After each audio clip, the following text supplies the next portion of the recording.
Good morning, everyone. Good morning and welcome. I want to make a quick announcement. Please find your seats.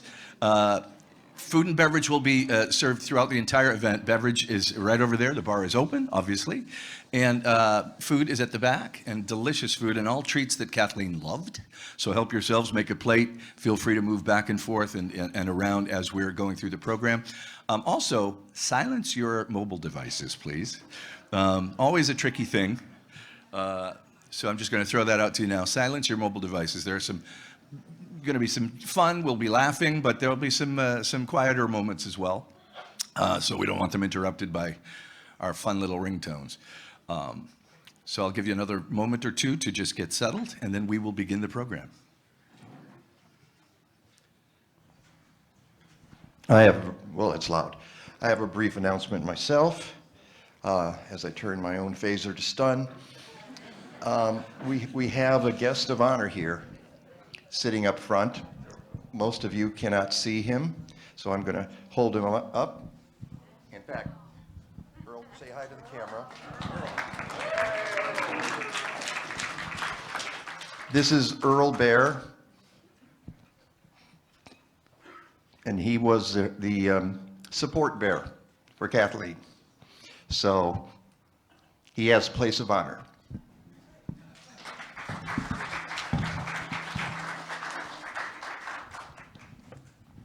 Thank you, Mike.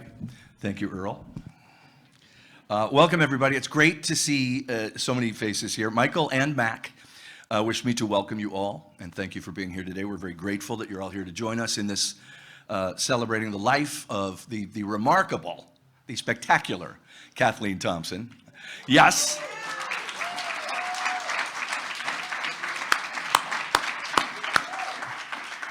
Today's celebration of Kathleen will feature tributes and commentary from some of her many dear friends and family members. We'll hear readings of several of her unbelievably wonderful poems, some beautiful music, and of course we'll enjoy some delicious food and drink. There's some yummy chocolate cake up there that a lovely lady made. I can tell you that.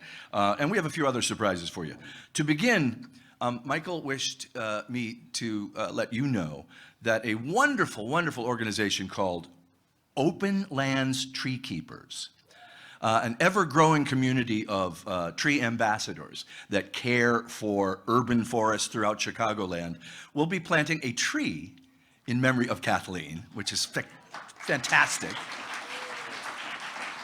They're going to be hosting a community tree planting, a whole day of it at Walking Stick Woods on Wednesday, April 23rd. Walking Stick Woods is in the same complex as North Park Village Nature Center, which we love.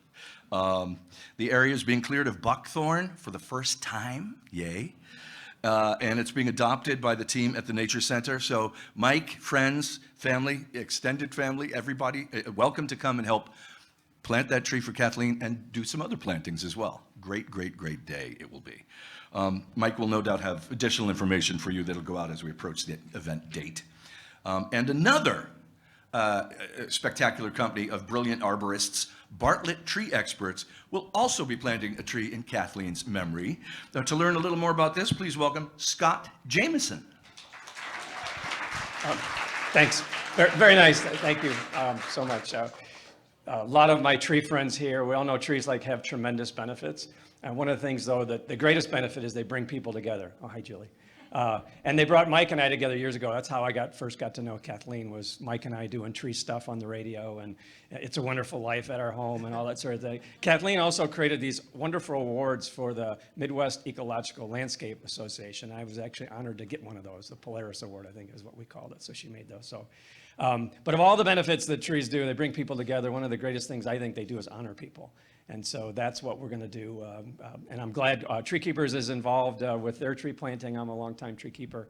But Bartlett Tree Experts will, at a time and place of Mike's choosing and the tree that he thinks most represents Kathleen, we'll find a tree and we'll plant that for Mike. But I've seen that really embody people and allow somebody and people that love Kathleen to visit that tree and remember her through that living organism. So thank you very much. Thank you, Scott. The relationships with the actors who will be reading Kathleen's Can I poem- interrupt just for a second? course, And of course. I apologize. Of course. Because I found out just the other day that there's actually going to be one other tree planting in Kathleen's honor. So we Wait a got minute. So there's going to be tree? Ah, Tree. yeah, but and our friend Brian. Brian, where are you? He's in the back. He made this happen. And Mac, what's the name of the garden? Morse Circle Garden in Rogers Park. And has the tree been planted already? Not yet. Not yet. Okay. And you said you did know what kind it was, right? Yes, a Japanese magnolia. The Japanese magnolia. So it's going to be on the lake for those of you in the Rogers Park area. And I apologize for interrupting, Dan, but we had to give Brian his due because he's the guy who made this happen. So thank you, Brian. Oh, man. Yeah, that's great. Mike, pipe up anytime, please. This is you. Like to do a little number for you. We have some wonderful actors today reading some of Kathleen's beautiful poetry and powerful poetry. The relationships with the actors who will be reading Kathleen's poems go back as far as the days of the Commons Theater. Wow. Wow. Wow, wow, wow. Just after the Globe Theater burned to the ground during a production of Henry VIII back in 1616 when the cannon caught the thatched roof, Mike and Kathleen and Judith Easton founded the Commons Theater. No, it was actually 1980. Kathleen was the resident playwright, but she pitched in constantly, as you do. And she and her cohorts built the sets, they swept the floors, they answered the phones, they ran the box office. Hi-ho, the glamorous life in the theater. Our first speaker today, after Scott, worked with Kathleen and Michael at the Commons. Please welcome to read two of Kathleen's poems, Kelly Nespor.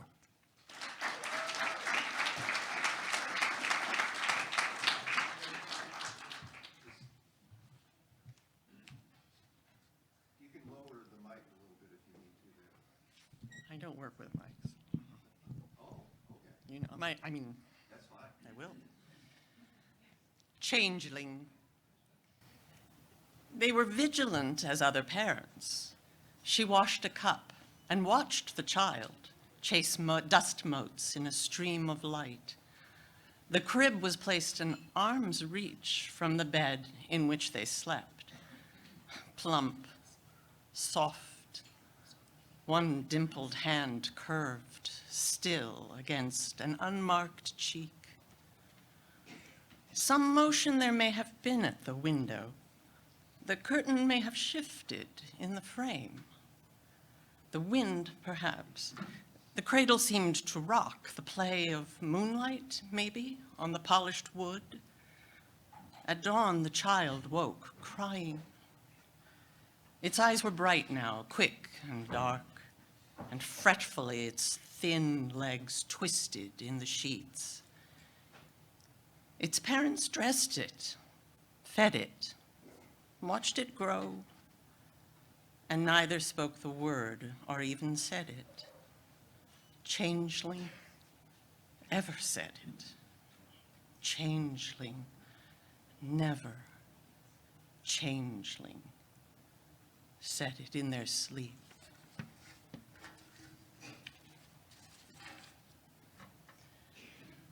Disaster relief. After the Great Fire, Robert Browning gave the city books so that people of Chicago would have something to read. Other people gave food or clothing or money to rebuild buildings. Browning gave books. So did Alfred Lord Tennyson and John Ruskin and Disraeli. But I especially like to think of Browning turning to Elizabeth at breakfast and saying, "Good Lord, Portuguese, the people in Chicago don't have any books. Got burned to a crisp, library and all." And Elizabeth certainly said, "Robert, that's terrible. Let's send them some of ours. We have so many." And they straightway packed a box or two and sent them on. The address said, "People who read, City of Chicago, United States of America, small world.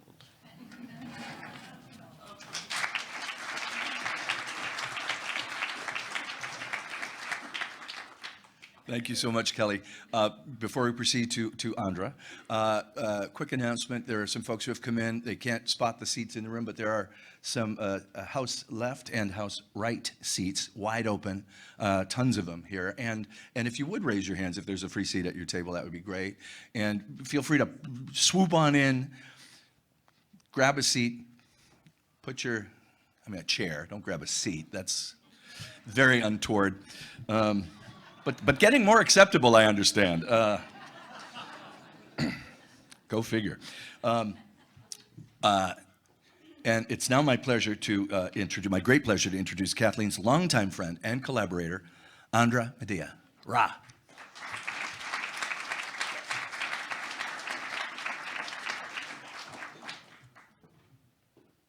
So I'm Andra Medea, and I got to work with the spectacular Kathleen Thompson for 1,000 years.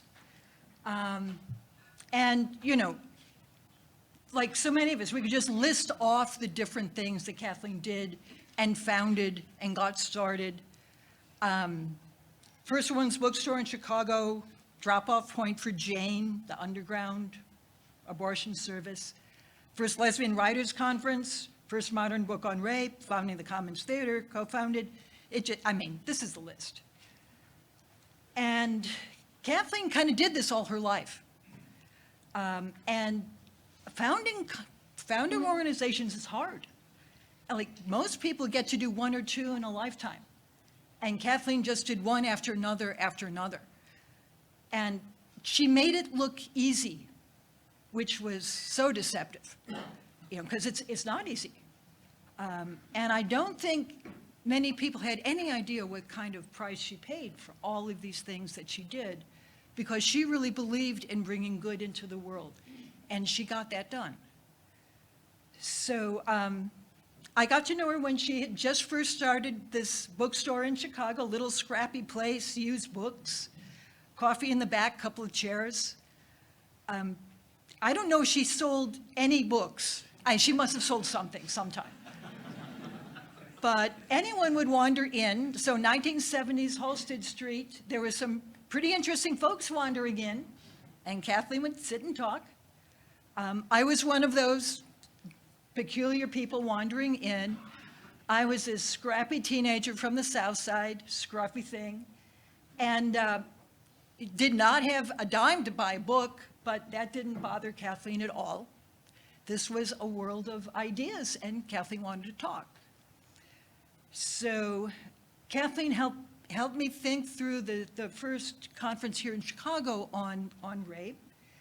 And now that was where Kathleen did the TV interview. So out of nowhere, no warning, they put her in front of the TV and she aced it. She did so well, it got us a book contract. And this turned out to be the first feminist book on violence against women.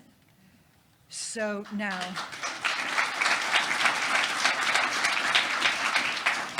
Kathleen helped me pull this off. Now, modern perspective, this seems absolutely incredible that there was ever a time when rape or domestic violence or dating violence was just not discussed. It was not a topic. You go to the library, there was nothing there. We thought this book would be easy, and quickly found out we had almost nothing to work with. No studies, no therapy protocols, no programs, no support groups, just this strange silence. So we had stumbled into something that was pretty ugly, and we walked into it, we had no idea. So often, we were the first people that many of these women ever talked to. And one of the hard things was finding out how common this kind of violence was. So since we had nothing to work with, Kathleen had the idea to put a questionnaire in the underground papers just to get back responses. And people did write in with their stories, and they were pretty appalling. Kathleen was the one who opened the mail. Now, you may have known that Kathleen had a thing about opening mail. Couldn't bear it. And it was from those letters. We both came away with PTSD. And this was before there was a name for PTSD, much less a treatment. Kathleen was the one who figured out that she had a grandfather with shell shock. And she realized that what we were going through was what her grandfather, she was the one who put those pieces together. So you keep functioning, keep writing. Book came out, Against Rape, made a big splash, national book tour, banned in South Africa. We were pleased, sure. Went through 5 printings before it ever launched. Excerpted in newspapers across the country. So that first book on violence against women helped start the conversation, which led to the programs, the protocols, the changes in the laws. All these things flowed from that kickstart. So we got to change the world.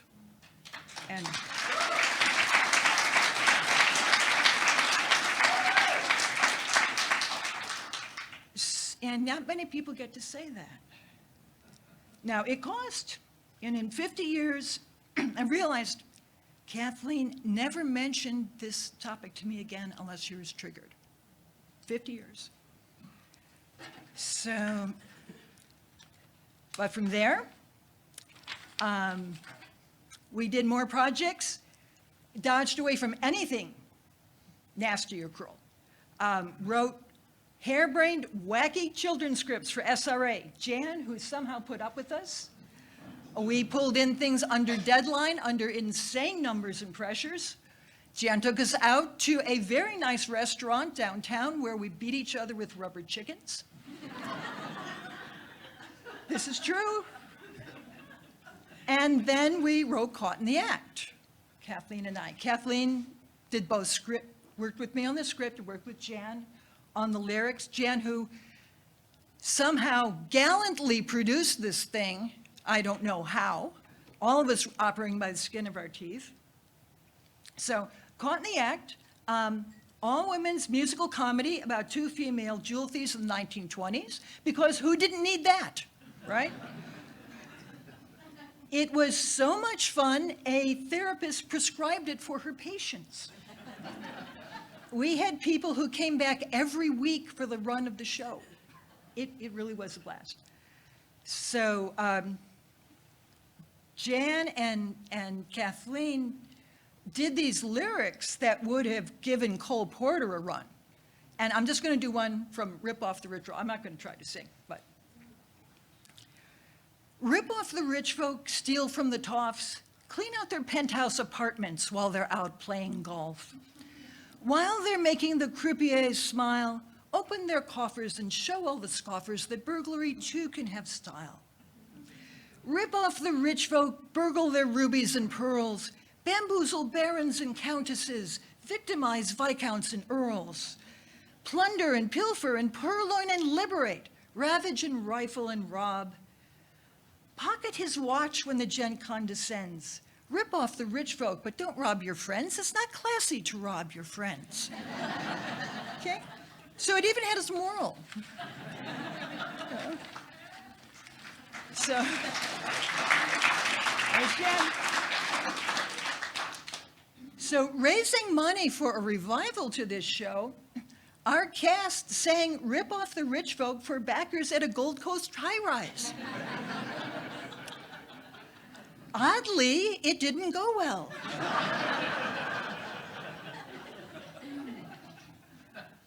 So Kathleen just kept founding more things. Okay, of course, there's the Common Theater that she co-founded with Judith Easton and Michael. We built a 100-seat auditorium from scratch using scrap lumber from old shoe bins. Chief editor for the Encyclopedia for Black American Women, try to get that off the ground now. She did 2 appearances on Oprah, And then, of course, the environmental work, and that's not to count her art, which just really seemed to make her happier than anything, except maybe some of the lyrics. Kathleen was so much a part of my life for so many years. I don't particularly understand now that she's gone. And part of that is because I still have her voice in my head. Mostly she corrects my grammar. Okay. And she took a blue pencil to this elegy. She threw out whole chunks of it. But even now, when I think about taking on daunting things, I think about what Kathleen would say, which would be mostly, oh, rah, go out and do it. And I have her to thank for that. Thank you.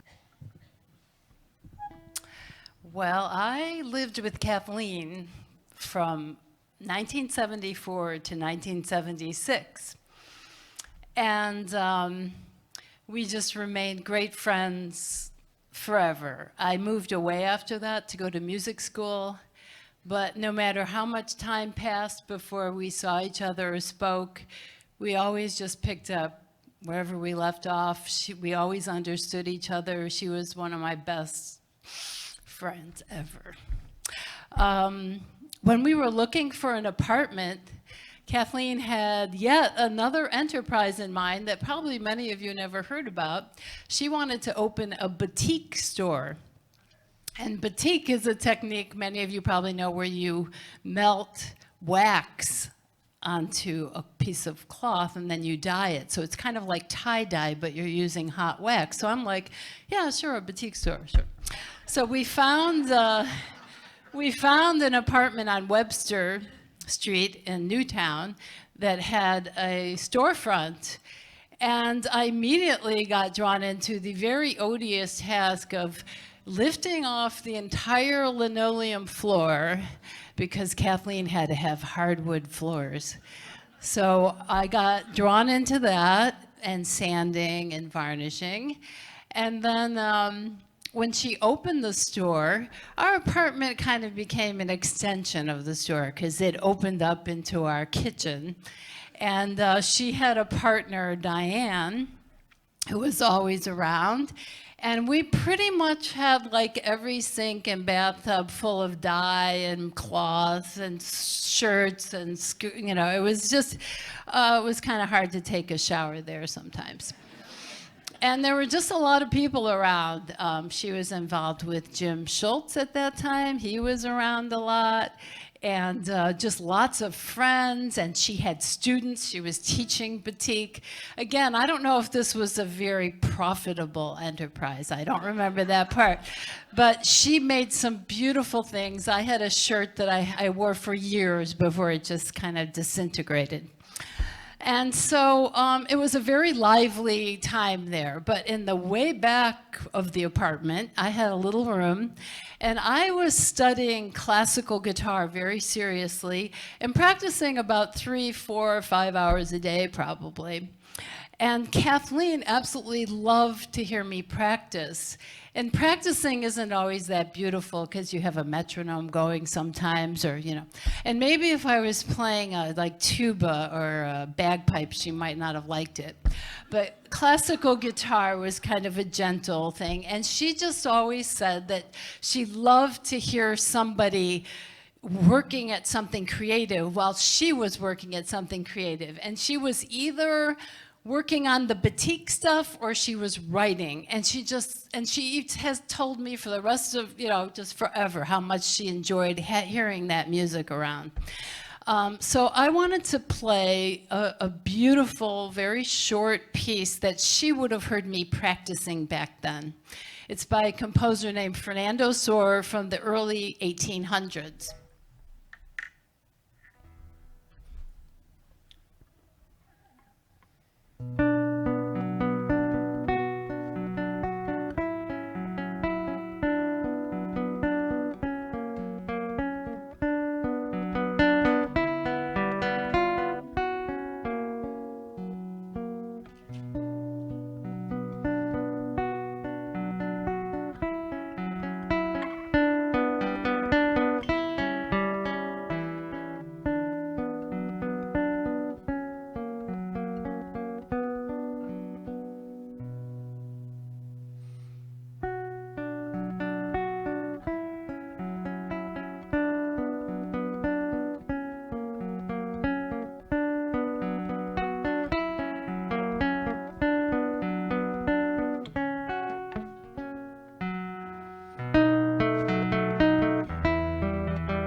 Thank you.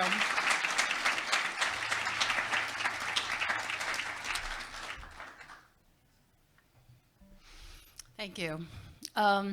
So since Kathleen grew up in Oklahoma, she liked country music. And I always felt like she was embarrassed about that. At least around me she was, maybe because I was studying classical music. So I would sometimes hear country music wafting through the door, closed door of her room. She had a little cassette recorder and some old cassettes, and I was completely unfamiliar with country music. I didn't really like it or not like it. I just never had listened to it. So a couple of years before we started living together, she bought an auto harp and just started writing songs. And we think she wrote about 30 songs. Michael has found a couple folders, and we need to like go through that more. And I, as a musician and someone who wrote songs myself, I was just amazed that she could sit down and write so many songs. And she sang and performed them with auto harp. And I started singing some of her songs as well. I used to sing 5 or 6 of them, and sometimes we'd be on the same program together, playing for different groups or friends, and it was a great collaboration.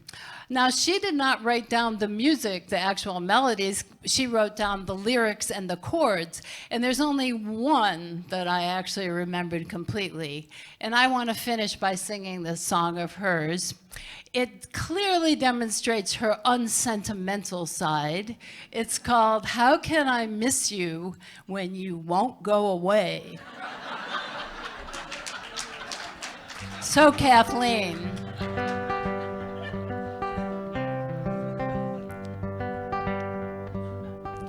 How can I miss you when you won't go away?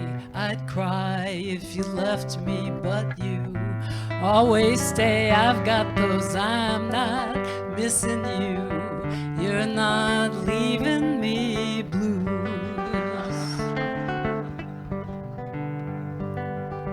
How can I love you when you're always around? My heart would grow fonder if you got out of town. I've got those I'm not missing you, you're not leaving me blues.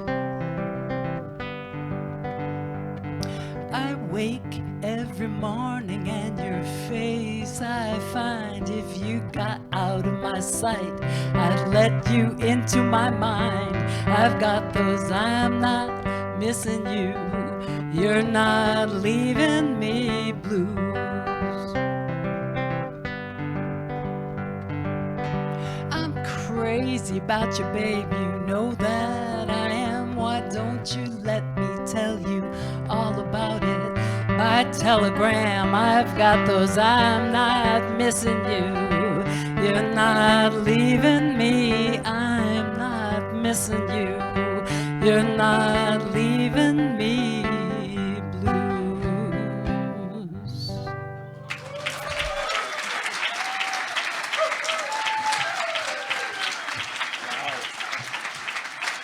That is fantastic.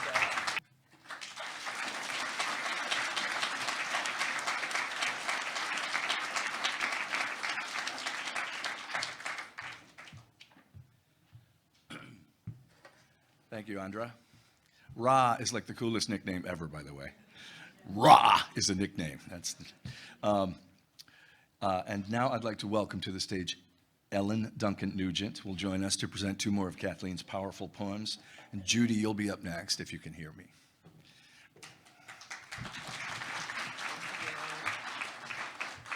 Thank you. I'll use the mic. Yes. Learning to live with ambiguity. I discovered one day a talent, timorous and suffering from a lack of self-esteem, for lying. I coaxed it from its dim-lit niche, sheltered it a moment from the glare of righteousness, steadied it. A moment of befuddlement, an instant of wild fear, and then it calmed. Its first notes were cracked, inaudible, even in the rests between integrity, the bass, and purity, a shrill descant. I petted it, however, flattered it. At length, it trilled with confidence. Never a part of the melody, it now provides a light embellishment, an airy, tinkling sound above the dull boom of truth. KT. Susan. She stepped onto the platform, whalebone stiff, shabby black with fine lace cuffs, her vanity. For a moment, she could not recall the town or who the meeting was, weary with words. At Albany, they would not let her speak. And now, not to speak, to sit unheard in the crowded hall, to rest, to be among the children with Elizabeth. They waited for her. Always, they worked and waited. She closed her righteous eyes and spoke and fed their hearts with words. Thank you. Beautiful, beautiful. Just beautiful. And it's actually going to be Kara next. Kara Johnson. Okay, and I was just going to say. Before Judy. Before we move on, the audience will tell us who Susan was. Thank you very much. Okay. And Elizabeth Taylor, right? Exactly. Elizabeth Taylor. By the way, what? You haven't introduced yourself. I haven't. My name is Dan. Dan Gately, old friend of Michael's, and Mike and I go way back, and Kathleen and I go almost as far back, and we perform together. We mention the name of the group. The Frozen Robins. A scintillating and spectacular vocal group of holiday carolers who gathered many companies under the banner of Mike's The Frozen Robins. And it's a consortium of about anywhere between 16 and 20 at a time singers, sopranos, altos, tenors, basses. We plug and play and we sing all through the holiday season. And I will tell you where the name The Frozen Robins comes from. Or for those of you theater people, remember the front page by Charles MacArthur and Ben Hecht. And Hildy, the editor, at one point screams at a reporter, "Don't just stand there like a frozen robin!" And I was in a production of the play, and I realized that was the name of our group. So there you go. I don't think I ever heard that story. That's funny. By the way, these beautiful poems, these powerful poems, Mike's hoping to publish them either on a Substack site or in a book or maybe both. He's been pouring through files, he tells me, has so far collected 84 of these miniature masterpieces, I think. And there are more pieces being discovered every day, along with short stories, murder mysteries, historical articles, all kinds of brilliant material. So he hopes to get this work to the public in some form. We'll all encourage that and help as much as we can, and watch this space, as Rachel would say, for further developments. And now, from the Newberry Library, please welcome Kara Johnson.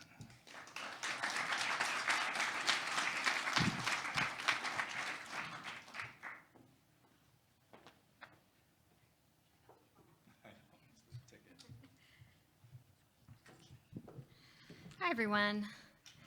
My name is Kara Johnson, and I know Kathleen and Mac from my work at the Newberry.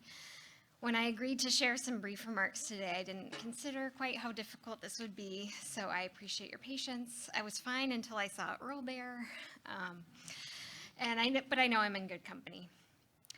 If you ask somebody how to define history, someone probably wearing tweed might say it's the study of the past, or of change over time, or of the struggle between continuity and change, etc., etc.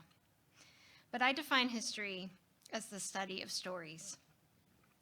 It's also the study of stories that were once silenced, obscured, or deliberately hidden from the historical record or archive. Kathleen worked every day to use her talents to bring previously hidden or unknown stories to life.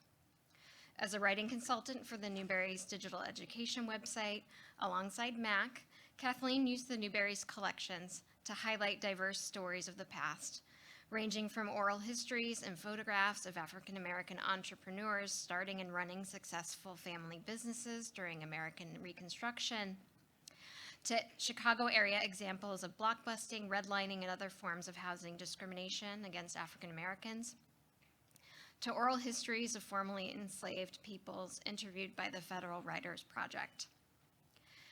Kathleen's most recent work for the Newberry was an essay called "These Are the Women Who Saved the Cities," which re-examines the Gilded Age Women's Club movement and the way women, mostly volunteers, stepped forward to provide life-saving services that helped counteract social upset caused by industrialization and urbanization in American cities. Throughout these projects, I identify common threads, like social justice, and highlighting the stories that had been, whether deliberately or not, marginalized in past decades or even centuries of historical scholarship. I had not only the privilege of having a collaborator in Kathleen, I also had the pleasure of becoming friends with her over these past 6 years or so, and I really wish I had more time with her. Kathleen provided a kind of mentorship I didn't expect to receive, and I turned to her as a model of a patient but persistent researcher and writer. At the same time, she had this wonderful way of just not giving a shit about the things not worth her time or energy. And I think she saw that in me too, which was inspiring and an important lesson I carry with me in my own journey today, both professionally and personally. An example of this was when we became Facebook friends, and I posted one of those silly personality quizzes. The one I'm referring to is a quiz on the top 100 characters in literature that align with your personality, and I'm sure it was very scientific. I ended up getting Beth March from Little Women. So does anyone know Beth March? What's kind of some qualities of hers that we remember? This is a very literary group, so I imagine we have some. Meek, yes. Very sweet. Okay, so I didn't just get Beth March a little bit, it was a whopping 92%. I posted the results feeling pretty okay about it. I mean, out of all the characters in the literary canon to be aligned with, Beth was pretty benign aside from the whole scarlet fever detail. I had to go back and find this quote from Kathleen on Facebook. Facebook be damned, but we still have this archive, which I'm very grateful for. I also realized this was in the height of the pandemic. This was her response to my post. "Kara, I'm sorry, but I don't think you're Beth. You're sweet, but I don't think you're that sweet. I haven't known you for long, but I've seen more mischief and more edge from you than Beth ever had. And according to the quiz, I'm Joe, so I should know." We also bonded over things that were not at all related to work or literature, particularly antique jewelry. Her and Mike's market, little antique market stand, Strictly Hodgepodge, sold repurposed, handmade, and vintage jewelry, knickknacks, and books. Kathleen ran workshops on identifying jewelry, and what I always loved in those moments was that, according to Kathleen, junk or costume jewelry was perfectly appropriate. Think Ina Garten's "store-bought is fine." She would say, "It's not antique, but it's still fun." She also developed a clever build-your-own necklace business model during seasonal farmers markets, which had people lining down the street to participate. I was so taken with her philosophy of jewelry repair and repurposing that I began a bit of a barter deal with her. I would give her a bunch of broken jewelry to do with whatever she wants in exchange for repairing some of my own antique jewelry pieces. So here I will attempt a clumsy mixed metaphor to make a sophisticated point about Kathleen. I see a through line connecting Kathleen's work in history to her work with fixing broken things. The professional context in which I know Kathleen involves rediscovering stories of the past and caring for them for the future of our field and for future researchers and teachers. Then, in her joyful jewelry hustle with Mike, She took all the things that are broken and didn't necessarily make them exactly how they were before, but instead new and improved, yet in a way that the original beauty can still be on full display. She took the raw materials of a piece of archival history that may not be particularly useful in its current form. For instance, it's a manuscript fragment that needs a narrative thread, it needs a scholarly eye, it needs some fact-checking or another source or two to really come to life. This feels akin to her taking a broken necklace and restringing its beads instead of sending it to the landfill. In history, we know narratives can be re-examined and complicated, but not necessarily rewritten, enemies of history do that, as we all know too well. Kathleen was a cheerleader of history as it truly happened. But what and who we choose to highlight in our history reflects our values and who we are. And in these joint contexts, the historian and the artisan, the writer and the crafter. In the context of Kathleen, this all makes so much sense.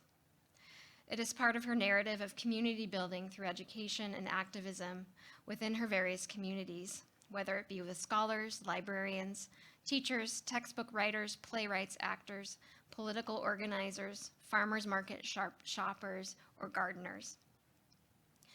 I'm going to wrap up with a thought that aside from their work on educational writing and ultimately their work to make the Newberry Library more accessible to everyone, both Kathleen and Mac play an instrumental role in bringing important archival collections into the library for future research and for critical archival work like cataloging and preservation. Two of these collections were the Eunice Hunseth Militant photographs and the Prescott family papers. And I'm pleased to share that in her memory, we will develop a digital resource in tribute to Kathleen Thompson. This online essay will incorporate many of the historical narratives that she herself had a direct hand in unearthing, caring for, and advocating for their importance and belonging permanently in a research library. In my small sphere of influence, I can promise that these stories reflecting Kathleen's legacy will live on. Thank you.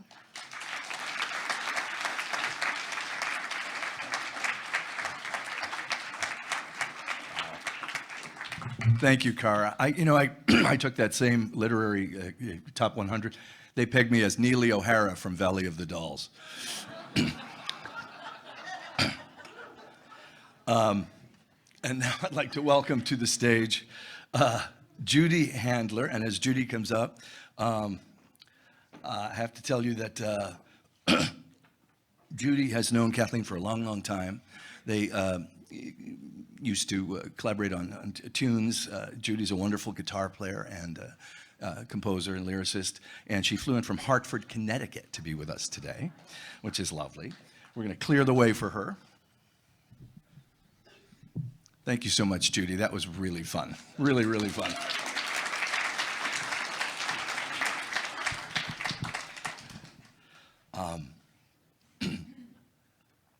That may have just become my wife's favorite song. Right, honey? You like that song? You love that song. Big 2 thumbs up. For 5 years, Kathleen, Michael, Mac, and many others, I think, in this room were part of a community garden called Green on McLean. Any other members of that garden here? Raise your hands if you were part of Green on McLean. Yeah, there's some Green on McLean power. Okay, and here as well. They started this community garden, on what was then a gang-controlled, drug-dealing corner. And believe it or not, the garden and the energy of the garden, the magic of that garden, chased the gangs away. How cool is that? I loved that story when Mike told it to me. Other people who were part of that garden, that marvelous project, are joining us on stage right now. I'd like to please welcome Emily Arroyo. Come on up, Emily.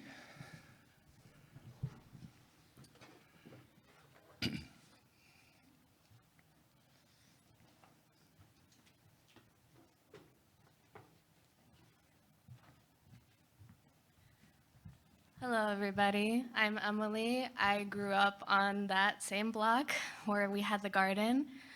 I did not have anything written down, so I'm just going to be a Gen Z and just read what I wrote off my phone. I think the only best way that I could describe Kathleen was how I wrote about her on my Facebook post when I found out about her passing.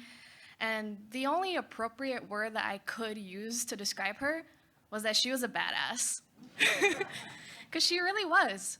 She did so much more than so many people that I know from my community. And it's astounding to me that I was able to find out all this information just by watching her like as I was growing up, and then actually getting to interview her for my history fair project in high school, which I did win the award for. I actually do remember the first day that I met Kathleen. There was another guy on the block, his name was Deshaun. He would come hang out at my house along with some of my other friends, and he would tell me, hey, there's this lady across the block, like from your house, that's like giving away books to people in the neighborhood. And I was like, really? And he's like, yeah, like let's go see if she has any more books. So we immediately went right across the street, knocked on her door, and she was like, oh, hey guys, like how you doing? We immediately just snatched up all the books that we could get from her, and it had gotten to the point where my parents started telling me, okay, you gotta stop grabbing so many books from her, because you're starting to fill up your closet a little bit more. So I was like, okay. Oh, getting to interview her for high school was also very much an experience as someone who grew up as a woman and was learning more about my sexuality and me just being a woman in society. Getting to talk to her about all the things that she did for the LGBTQ plus community, for women, it was truly an eye-opening experience for me. And I would just hope to carry on some of those lessons and some of the things that she has done throughout my lifetime. I feel like there's still so much more work that we could do, but Kathleen was woke before woke was even a thing.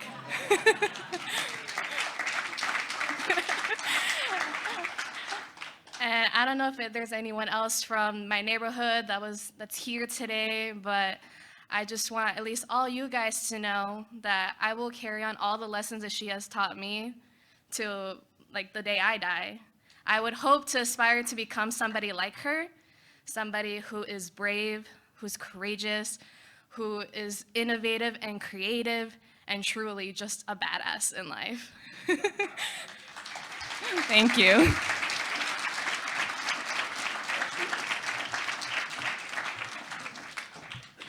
Thank you, Emily.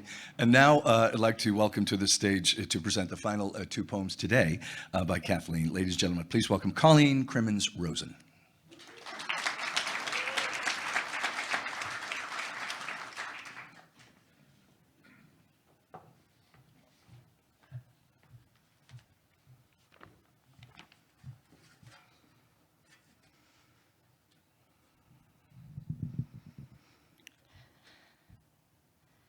No root, no cash. Young Erica and Lewis are pulling out weeds. For each one they pull up with root intact, I will fork over 1 red cent. In a little more than 20 minutes' time, I will unfold $2 bills and coins, and Erica will jam them in her jeans and smile. A good job done. Our Lewis, on the other hand, will stand, look down at the dirt, as though his gaze could, by some hapless miracle, extract the dandelion from the bed. At last, he will bend and pluck, not pull, 1 clover stem. No root, no cash, I'll say. And Lewis, oh, he'll look hurt. And I will want to push his little face into the dirt.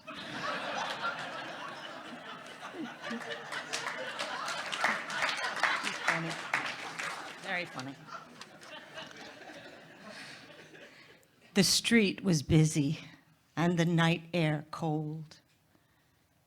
I and all the others on the walk walked past the wire trash bin where a careless cigarette had sparked a blaze. I pushed into the wind.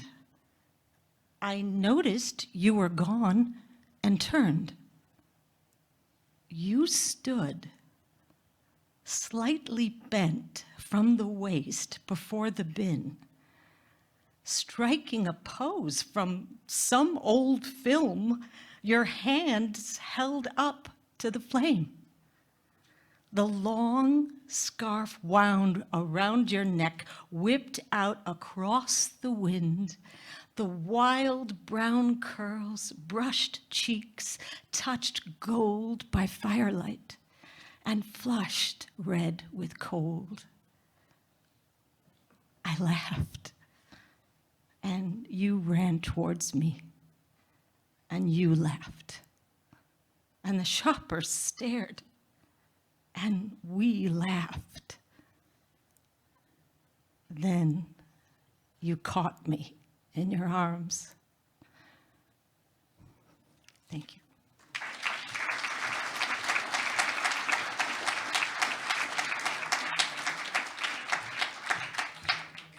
Wow. Those were beautiful. Wow. And now, ladies and gentlemen, would you please join me in welcoming to the stage Kathleen's niece and nephews, Healy, Cooper, Spencer, and I believe Zach Thompson. Come on up.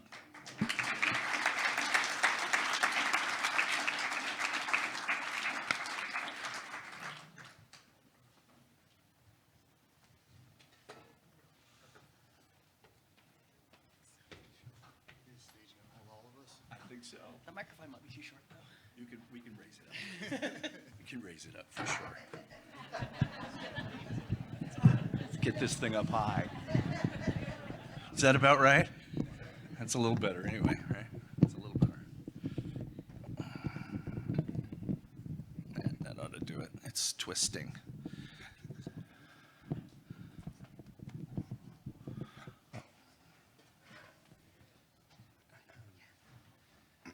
Hello, can you hear me?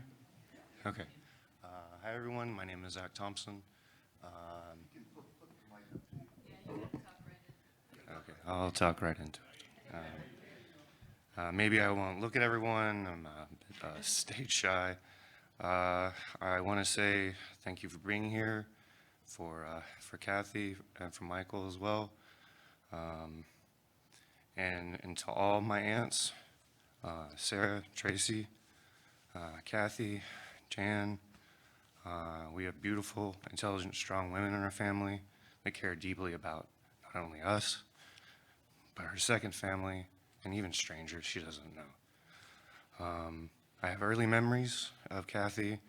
I still have Christmas ornaments that she helped make when I was a child. She always encouraged literacy of the mind and the heart.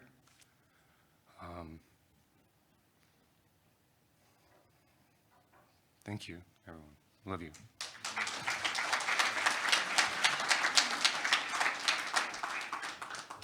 So my brilliant sister had this idea where she was like, Zach's going to talk about when we were little, and Cooper's going to talk about when we were teenagers, and I'm going to talk about when we were adults. And then I was like, I got here and I was like, holy shit. This entire room of people is like actors and speakers and singers and poets and writers. And I was like, I don't have anything to say to this group of people. So anyways, I'm going to talk about when we were teenagers. So Aunt Dean, as we called her, not Kathleen, Aunt Dean was a pretty consistent part of our lives because we lived here in Chicago. Not Zach, he lived in Oklahoma. But when we were growing up and my parents needed a break, they would send one of us kids with Aunt Dean to dinner. Like each month, they would be like, okay, it's your turn. And then the other one would take one of us, and the other one would take one of us. And Aunt Dean never bailed on those, and I would have, believe me. I have nieces and nephews now, and I'm like, oh, I can't believe you did that. But she did it very regularly, and it was always like, you're like, oh, well, it's my turn to go with Mom. Well, it's my turn to go with Dad. And then the other one got to be like, yeah, well, it's my turn to go with Aunt Dean. That was the bright spot. Aunt Dean introduced me to a lot of really interesting people. First and foremost, Jim and Mac, and getting to see them last night was really special. We all miss Aunt Dean, obviously, but like for me, the people she brought into my life was a really important and special part of who she was that, like, you can look around the room and there's the widest range of people here. Like, it's just like a hodgepodge of like, kind of like the most interesting and strangest people in the world. But the story I was gonna tell is, when I was in high school, I got kicked out of high school, and then I went to a different high school, and I got kicked out of that high school. And my parents were like, what the heck are we gonna do with you? And Dean was like, don't worry, he can come over to my house every day when he should be at school, and I'm gonna tutor him. And I was like, oh shit, that's gonna suck. But it didn't suck. She taught me some writing. She would give me writing exercises, and she'd be like, write a page about this or write a page about that. And I was like, okay. And then she taught me how to code in like C++. Not that I remember any of it, but, and she would let me sit in the big old like 1800s wheelchair they used to have. Do you remember that wheelchair? And just like, I guess, kind of keep me out of trouble. And so as I got older, Dean was always like, you know, everybody says, Aunt Dean was the smartest person in the world and the smartest person in every room she was in. And what she didn't realize was that I was actually the smartest person in every room that we were in. And so as I got older, we would just argue and argue and argue. I mean, we argued so much, like so many Thanksgiving dinners were just like consumed by me and Aunt Dean arguing. And it wasn't until like I got a lot older that I realized, I was like, oh shit, maybe she was the smartest.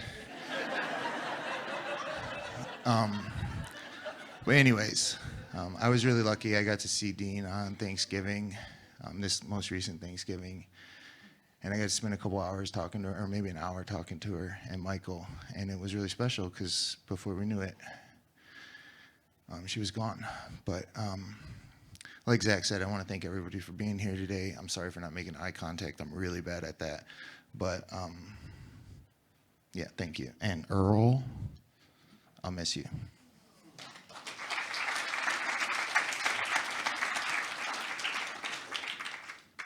Hi, everyone. I'm Healy, or as Aunt Dean knew me, Bean, a nickname she gave me and that only she and Jim ever used. And until last night when I saw you again, Jim, I've been thinking about the fact no one's ever going to call me Bean again. So the torch has been passed. Like so many of us, I was still in the middle of conversations with my Aunt Dean when things took their final turn for the worst. Had just realized that she and my Aunt Tracy had been talking about an Ann Patchett book on a Zoom call, and I read that book and I thought it was great, and I realized another place to turn for book recommendations. I just started writing her emails where I decided to be funny, and instead of signing it Bean, I would sign it like Green or Kidney or Garbanzo. But I didn't get to send enough of those emails. Anyway, I could tell a million stories from our childhood, and I'm happy to tell those if anyone wants to hear those after when you have more chocolate cake in hand. But as Cooper said, my brilliant idea is that I'm going to talk about our life as adults and our aunt's influence kind of as that. And I think the place that I need to start, though, is how she influenced me throughout my life. As you know, and as the stories today have told, Aunt Dean was, a social justice warrior. So I got to grow up with my parents, my dad, Paul, Kathleen's sister, and my mom, Jan, Kathleen's brother, and my mom, Jan, who were also huge social justice influences. And then I also had my Aunt Dean and Michael. And I've made a career for myself in activism and in doing social justice work. And she's really shaped a lot of who I am. And another way in which she shaped that is, I know we've talked today about almost everyone who's spoken, or actually everyone who's spoken, I believe, knows Kathleen from after she moved to Chicago. But she grew up in Oklahoma in this amazing family, this incredible sibling group, my Aunt Tracy, then my Aunt Dean, my dad, Paul, my Uncle Mike, and my Aunt Sarah, who unfortunately passed a number of years ago. And they gave each other heck, as siblings do. I've heard many a story. No one's claiming Kathleen was a saint, but if you'd heard some of these stories, you definitely wouldn't claim it. But they also really shaped who they all were. And I think, as Zach mentioned, we have a lot of strong women in our family. And because we have a lot of strong women in our family, we have a lot of incredible men in our family. And it was largely, I think, and Dad, maybe you deserve all the credit yourself, but I think Aunt Dean and my dad's other sisters really helped make him someone who could handle and be worthy of my mom. So I got to grow up with an incredible dad, an incredible mom, and an incredible aunt, and Aunt Dean played a key role in all of those things. When I was in college, I took a philosophy class, a moral and political philosophy class, and we read this philosopher who was making this argument that to be good people, what we should do is give away everything in our lives, and that the only way to be a good person was to do this. For him, it was a philosophical exercise, but for me, as a 19-year-old social justice person who wanted to do right in the world, I came home at Thanksgiving just in emotional, moral crisis about what I should do, and I sat down with my Aunt Dean, and she helped me think through that and think through ideas of balance and how we can do these things. And I don't remember the specific conversation, but I keep coming back to that as I kind of find these various crises in my life. And the final thing that I just wanted to say was that, Aunt Dean was a person of many contradictions, beautiful contradictions. She was someone who, said, just because it's used doesn't mean it's bad. Costume jewelry is great, all these stories we've heard. And then when my wife and I got engaged, despite Kathleen's own views on marriage, she took us out for high tea in downtown Chicago to celebrate, because you can kind of have this balance where you don't live that life of high tea. You yourself don't believe in the institution of marriage, but you see a moment to celebrate. And I think that she's also helped me in my life kind of sit with some of those messy contradictions and not have to find one singular answer, but just kind of be someone in the world, and that ultimately the relationships are what matter. So again, I don't know how to end things. Thank you all for being here.